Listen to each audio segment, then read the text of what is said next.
3上嘅，即係全部包括晒嚟5針3條火線，一條 N 線，一條水線係咪啊？呢個 C， 呢個 AC 啊，呢個 DC 啊，咁呢個3.5、3.5、3條火線啊，乘以3就啱啱11 K 得唔得？攞嚟，唔該晒。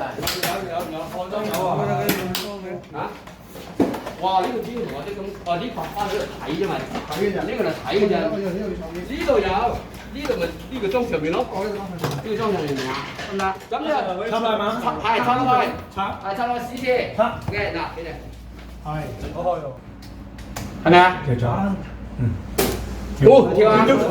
好，搞晒所有數字，前面 pass。大家好啊！學習俾車用嘅充電器安裝，已經係香港電工一個潮流。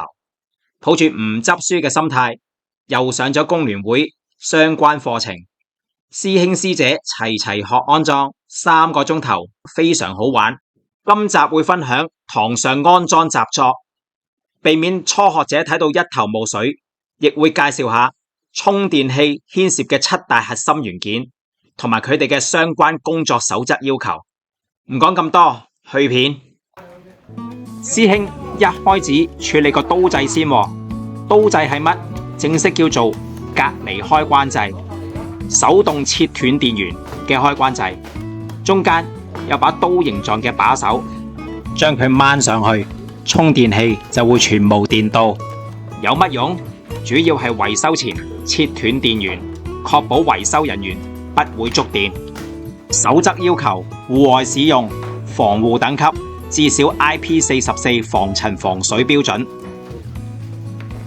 喺刀掣同埋充電器中間連接住一條叫做充電器供電線，佢外層一般都用加硬 PVC 膠料，唔容易損壞。等師兄全部裝好晒後試電，就用佢嚟模擬俾電充電器。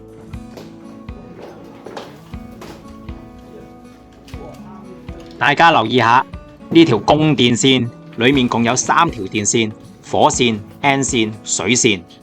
咁樣即係話師兄處理緊嘅充電器套裝係單上喎。點解我會知？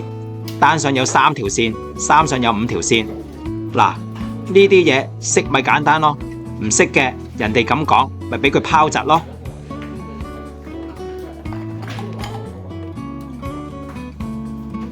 大家有冇留意到呢？每條電線嘅前端唔係散修修嘅銅線絲，而係安裝咗一粒粒紅色嘅線砧喎。有乜用？點安裝？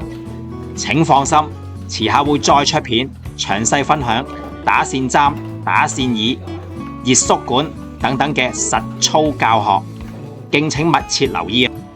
連條水線都安裝埋，冇揸流灘，收好螺絲，基本上個刀掣就搞掂啦。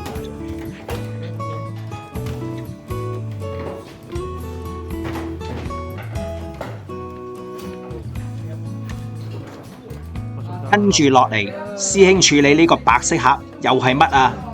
呢個白色盒犀利，已經達到防塵防水 IP66 標準要求，保護住裏面嘅 RCD， 即係漏電斷路器，俗稱水氣掣。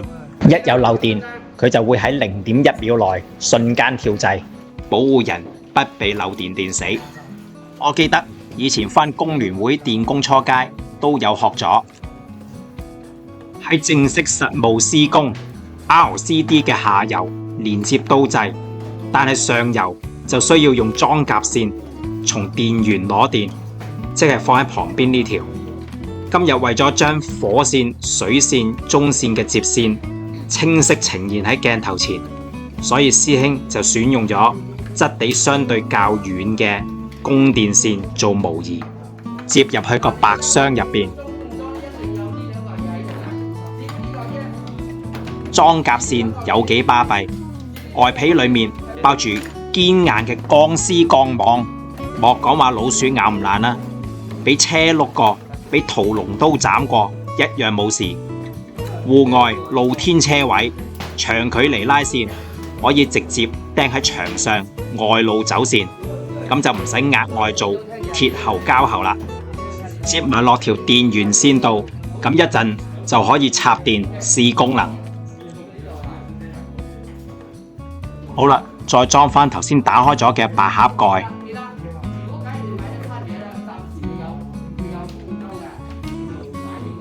咦，偷望下其他師兄，好多都好快手喎。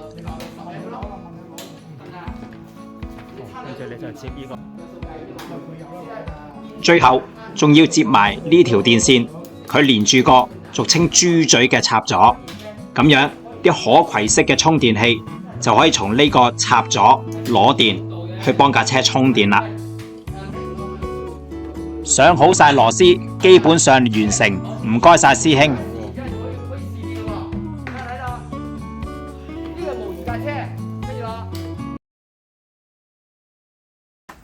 嗱，OK，就係咁啦。你石刀仔啦、豬嘴，即方便個客聽日有咩事掹咗佢，可以自己換。太下邊啦，落嚟呢度攞電嘅，我哋放條裝甲線嘅，呢條裝甲線，嗱一路咁飛嘅，明唔明啊？裝甲線一路飛啦，飛嚟呢度，呢度裝咗個鬧電話，佢真係裝呢個 A 型嘅斯雷德貴嘢，4嚿幾水，嗱孖鋪仔啦，係咁啦 ，OK。7位主角正式登場，總掣箱 MCB 通常都喺個總掣箱裏面 ，RCD 刀掣、充電器、裝甲線、接地系統。總掣箱特別留意嘅係需要獨立放射式線路，如有多個充電點可使用負載管理，就可確保總用電量不會超載，導致跳掣。第二個守則要求，應以適當壓定值熔斷器或 MCB 加以保護。點樣壓定值？俾個表大家參考。RCD 最少選用 A 型，應固定在距離地面不超過2米高。如果係直流充電 Mode 4，仲需要額外直流故障保護措施，俾個表大家參考，咁就唔好選用 AC 型啦。刀掣防護等級最少為 IP44， 一樣固定喺距離地面唔超過2米高，安裝喺充電插座嘅上游。咦？呢句說話咪即係阿媽係女人？裝甲線需有適當保護及尺寸，以配合充電電流。戶外或易受損位置必須使用鋼絲鎧甲或其他具有機械保護的裝甲電線。俾個表大家參考，乜嘢叫做適當保護、適當尺寸？充電器無論係掛牆式、可攜帶式，需符合 IEC 61851或等效標準。防護等級最少為 IP44， 可攜帶式一般都會跟埋個豬嘴。豬嘴用於 Mode 2充電，要符合 IEC 60309。一個插座只限提供一部車使用，插座安裝高度大約1.2米，方便使用啊。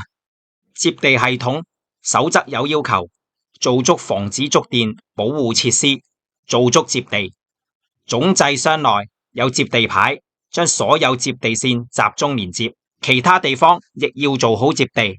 例如每組電線要有黃綠色接地線，充電器和豬嘴如果係金屬外殼，必須可靠接地。刀掣開關亦要接地，咁樣充電時透過充電槍可以將車身接地，就會更安全。睇到呢度，唔知各位朋友有乜嘢想問呢？